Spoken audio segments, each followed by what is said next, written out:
Welcome to the audio edition of St. Giles in the Word for February 14th, 2025.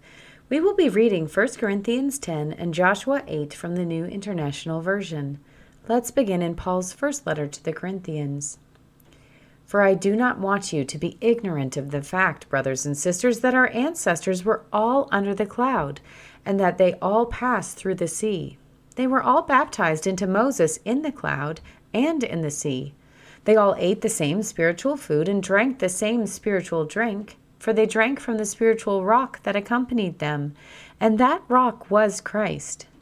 Nevertheless, God was not pleased with most of them, and their bodies were scattered in the wilderness. Now these things occurred as examples to keep us from setting our hearts on evil things as they did. Do not be idolaters, as some of them were, as it is written. The people sat down to eat and drink and got up to indulge in revelry. We should not commit sexual immorality, as some of them did, and in one day 23,000 of them died. We should not test Christ, as some of them did, and were killed by snakes. And do not grumble, as some of them did, and were killed by the destroying angel. These things happened to them as examples and were written down as warnings for us, on whom the culmination of the ages has come. So if you think you are standing firm, be careful that you don't fall. No temptation has overtaken you except what is common to mankind. And God is faithful. He will not let you be tempted beyond what you can bear. But when you are tempted, He will also provide a way out so that you can endure it. Therefore, my dear friends, flee from idolatry. I speak to sensible people. Judge for yourselves what I say. Is not the cup of thanksgiving for which we give thanks a participation in the blood of Christ? And is not the bread that we break a participation in the body of Christ? Because there is one loaf, we who are many are one body, for we all share the one loaf. Consider the people of Israel. Do not those who eat the sacrifices participate in the altar? Do I mean then that food sacrificed to an altar is anything, or that an idol is anything? No, but the sacrifices of pagans are offered to demons, not to God, and I do not want you to be participants with demons. You cannot drink the cup of the Lord and the cup of demons too. You cannot have a part in both the Lord's table and the table of demons. Are we trying to arouse the Lord's jealousy?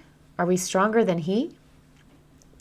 I have the right to do anything, you say, but not everything is beneficial. I have the right to do anything, but not everything is constructive. No one should seek their own good, but the good of others. Eat anything sold in the meat market without raising questions of conscience, for the earth is the Lord's and everything in it. If an unbeliever invites you to a meal and you want to go there, eat whatever is put before you without raising questions of conscience.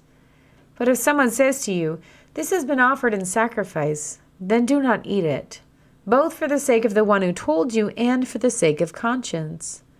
I am referring to the other person's conscience, not yours. For why is my freedom being judged by another's conscience? If I take part in the meal with thankfulness, why am I denounced because of something I thank God for? So whether you eat or drink or whatever you do it all for the glory of God. Do not cause anyone to stumble, whether Jews, Greeks, or the church of God, even as I try to please everyone in every way. For I am not seeking my own good, but the good of many, so that they may be saved. We turn now to Joshua 8. Then the Lord said to Joshua, "Do not be afraid. Do not be discouraged. Take the whole army with you and go up and attack Ai. For I have delivered into your hands the king of Ai, his people, his city, and his land. You shall do to Ai and its kings as you did to Jericho and its king, except that you may carry off their plunder and livestock for yourselves. Set an ambush behind the city." So Joshua and the whole army moved out to attack Ai. He chose 30,000 of his best fighting men and sent them out at night with these orders. Listen carefully. You are to set an ambush behind the city. Don't go very far from it. All of you be on the alert. I and all those with me will advance on the city, and when the men come out against us, as they did before, we will flee from them. They will pursue us until we have lured them away from the city, for they will say, 'They are running away from us as they did before.' So when we flee from them, you are to rise up from ambush and take the city. The Lord your God will give it into your hand. When you have taken the city, set it on fire. Do what the Lord has commanded. See to it. You have my orders." Then Joshua sent them off, and they went to the place of ambush and lay in wait between Bethel and Ai to the west of Ai. But Joshua spent that night with the people. Early the next morning, Joshua mustered his army, and he and the leaders of Israel marched before them to Ai. The entire force that was with him marched up and approached the city and arrived in front of it. They set up camp north of Ai, with the valley between them and the city. Joshua had taken about 5,000 men and set them in ambush between Bethel and Ai to the west of the city. So the soldiers took up their positions, with the main camp to the north of the city and the ambush to the west of it. That night Joshua went into the valley. When the king of Ai saw this, he and all the men of the city hurried out early in the morning to meet Israel in battle at a certain place overlooking the Arabah. But he did not know that an ambush had been set against him behind the city. Joshua and all Israel let themselves be driven back before them, and they fled toward the wilderness. All the men of Ai were called to pursue them, and they pursued Joshua and were lured away from the city. Not a man remained in Ai or Bethel who did not go after Israel. They left the city open and went in pursuit of Israel. Then the Lord said to Joshua, "Hold out towards Ai the javelin that is in your hand, for into your hand I will deliver the city." So Joshua held out toward the city the javelin that was in his hand. As soon as he did this, the men in the ambush rose quickly from their position and rushed forward. They entered the city and captured it and quickly set it on fire. The men of Ai looked back and saw the smoke of the city rising up into the sky, but they had no chance to escape in any direction. The Israelites who had been fleeing toward the wilderness had turned back against their pursuers. For when Joshua and all Israel saw that the ambush had taken the city and that smoke was going up from it, they turned around and attacked the men of Ai. Those in the ambush also came out of the city against them, so that they were caught in the middle, with Israelites on both sides. Israel cut them down, leaving them neither survivors nor fugitives.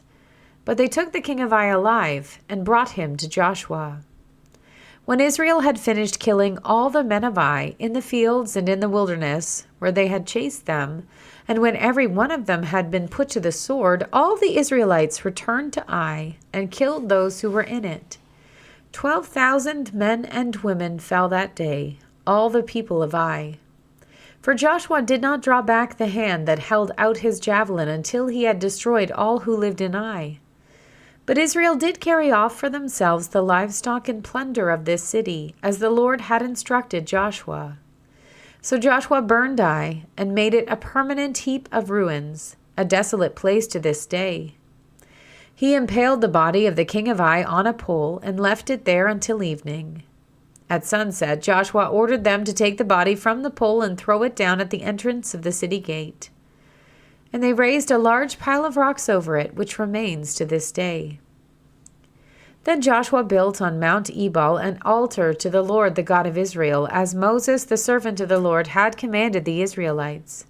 He built it according to what is written in the book of the law of Moses, an altar of uncut stones on which no iron tool had been used.